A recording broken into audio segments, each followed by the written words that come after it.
Jadi balik lagi ke 2006 kita mulai untuk melakukan sertifikasi di salah satu PT kita di 2009-2010 lalu kita memulai untuk mensertifikasi apa yang kita sebut dengan plasma. Jadi petani plasma dulu kita tes di petani plasma.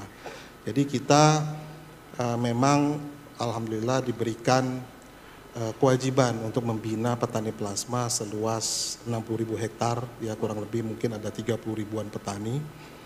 Dan per 2017 kita justru lebih cepat 100% mensertifikasi petani plasma untuk RSPO 2017, bahkan lebih cepat ketimbang kita yang di perusahaan justru memang butuh effort yang lebih di tahun 2022. Tentu saja strateginya adalah bagaimana kita bisa melakukan approach ya kepada petani ya. Dalam hal ini memang diwakili masing-masing KUD ya. Ada kurang lebih di tempat kami kita membina 76 KUD dalam seluruh 60.000 hektar plasma tadi. Jadi kita melakukan pendekatan dari awal bahkan sejak tahun 1980-an kita sudah bermitra dengan mereka. Di RSPO kita punya 3 standar gitu ya, yang sudah disusun oleh member, jadi disepakati oleh member. Pertama tadi yang disebut Pak Ivan itu adalah standar prinsipal dan kriteria. Jadi prinsip dan kriteria atau PNC untuk budidaya kelapa sawit yang berkelanjutan. Ya. Untuk perusahaan besar, PNC. Yang kedua itu ada SCCS, ini untuk supply chain, jadi lebih ke downstream. Jadi kalau kita di industri sawit itu, upstream itu sampai ke mill yang menghasilkan CPO, CPO ke bawah dan turunannya itu kita sebut downstream.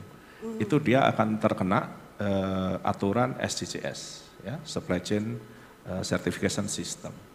Nah satu lagi itu ada yang untuk smallholder, untuk petani kecil, independen, ya. Jadi yang independen dia yang nggak terikat oleh kontrak atau tidak dimasukkan dalam skema plasma oleh perusahaan. Jadi dia punya standar sendiri. Karena smallholder tentu tidak bisa dia menerapkan standar prinsipal dan kriteria yang memang terlalu berat ya. Gitu, terlalu berat untuk mereka gitu.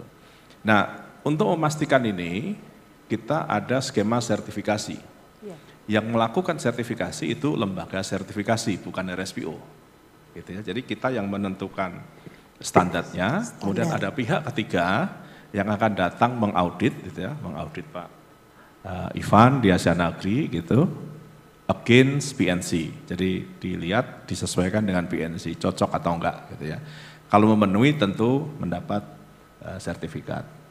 Nah itu cara sistem sertifikasi yang dilakukan untuk memastikan bahwa anggota itu comply dengan prinsipal dan kriteria SCCS atau kalau untuk smallholder terhadap standar smallholder. Setiap tahun akan ada audit surveillance. Gitu. Jadi di satu kali audit itu sertifikatnya berlaku 5 tahun, tapi tiap tahun ada surveillance. Jadi dilihat gitu ya. Secara PNC lebih banyak kalau dibandingkan dengan independen ya, petani swadaya. Namun kalau saya bisa bandingkan secara langsung, implementasinya justru lebih susah yang di petani swadaya. Memang agak unik, tapi itulah faktanya. Kenapa? Karena tantangannya adalah bagaimana kita bisa membimbing, mendrive para petani yang karakternya kan berbeda-beda setiap orang, itu tantangannya. Ya, jangan itu pendataannya aja itu tantangan sendiri ya Pak betul. ya. Jangankan berpikir petaninya, kadang-kadang entitasnya pun belum terbentuk.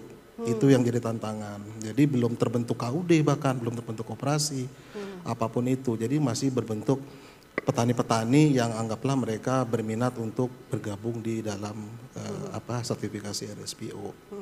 Nah kalau untuk yang di perusahaan sendiri, di inti memang lebih mudah karena memang ya kita memang fokusnya ke situ kan. Jadi kita identifikasi dulu apa yang sudah tertuang di PNC.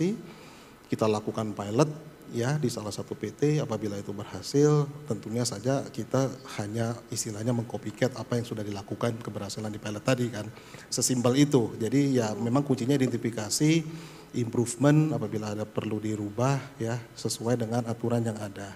Sampai dengan saat ini petani swadaya yang sudah kita bina, kalau di perusahaan kita sudah membina hampir 10.000 petani. 10.000? Dari 10.000 itu sampai saat ini ya? Ya, hampir 10.000, kurang lebih yang sudah tersertifikasi itu sekitar hampir 3.000-an. Oke, petani. yang dibina 10.000, yang mendapatkan sertifikasi 3.000. Hampir 3.000-an. Hampir 3.000. Ya, hampir 3.000 sudah tersertifikasi dari beberapa koperasi lah. Ya. Dan itu semua masuk dalam target kami ya di dalam ASEAN Agri 2030 ya, bahwa kita akan mau mensertifikasi lagi another 5.000 petani nanti tahun 2030. Di Indonesia saja gitu ya, kita sudah mensertifikasi itu jumlah petaninya gitu ya, itu sekitar 15.000. 15.000 ya sejauh ini. Ya. Kalau dari sisi production area itu sekitar 45.000 hektar. Gitu. Jadi masih sangat kecil sekali gitu ya. Dan itu kalau paling banyak itu di mana Pak? Di paling provinsi banyak mana di mungkin? sekitarnya Pak Ivan ini ya, karena memang Riau ini kan termasuk yang pertama gitu ya, nanam sawitnya juga pertama gitu, kemudian jumlah perusahaannya juga di sana paling banyak gitu ya, dan independent smallholder juga paling banyak ada di sana, termasuk tadi yang koperasi amanah itu memang yang pertama kali tersertifikasi RSPO gitu. Jadi masih lebih banyak di daerah Sumatera, itu Riau, Jambi, Sumatera Utara ya. Jadi masih di situ. RSPO kita sangat terbatas gitu ya, resource-nya. Kita kerjasama dengan NGO lokal gitu ya, dengan ada di sini Fortasbi, mungkin kalau ada yang tahu, SPKS ya, itu juga proses sertifikasi di situ. Dalam proses sertifikasi itu sekali lagi bukan hanya kita kenalkan ke sertifikasi standarnya gitu ya, tetapi juga diberikan pengetahuan dasar kayak tadi good agricultural practices, bahkan kalau dia bentuknya koperasi itu ada training mengenai koperasi gitu ya. Itu satu proses yang komprehensif gitu, yang tidak hanya menuju ini nanti kamu akan dapat insentif gitu. Contoh kelompok tani smallholder sawit yang mendapatkan insentif itu sudah cukup banyak ya. Ada satu contoh juga yang bagus di Kalimantan Tengah ya, KUD Tani Subur itu.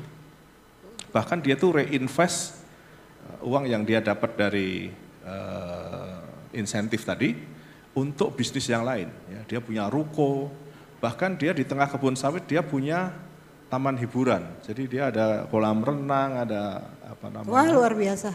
Itu luar biasa yang di Kalimantan Tengah ya. Silahkan search di googling aja gitu, Tani Subur Kalimantan Tengah. Tantangannya memang luar biasa tadi yang disampaikan Pak Ivan juga gitu. Kita share challenges yang sama gitu Pak. Bukan mensertifikasinya gitu ya. Bahkan pada saat kita mengelompokkan mereka gitu ya, membuat kelompok petaninya gitu ya, membuat koperasinya gitu, membuat unit bisnis yang ada di situ, berapa besar di mana saja, itu tantangan yang luar biasa gitu. Jadi karena petani independen, smallholder ini kan dia patchy scattered gitu, masing-masing di sini ada 2 hektar, di situ beda desa, beda kabupaten gitu ya. Bahkan ada satu kelompok tani itu yang Pelalawan Siak. Jadi dia lintas 2 kabupaten. Ya. Itu bukan dengan ASEAN Agri tapi dengan Musimas. Jadi ada satu perusahaan lagi yang juga dia punya program untuk independent smallholder. Jadi yang paling susah itu justru untuk memulai dan mengorganisir petani smallholder ini sehingga mereka mampu berkelompok, karena dasar sertifikasinya itu adalah kelompok, bukan individu 2 hektar, 3 hektar itu disertifikasi. Itu akan lebih susah.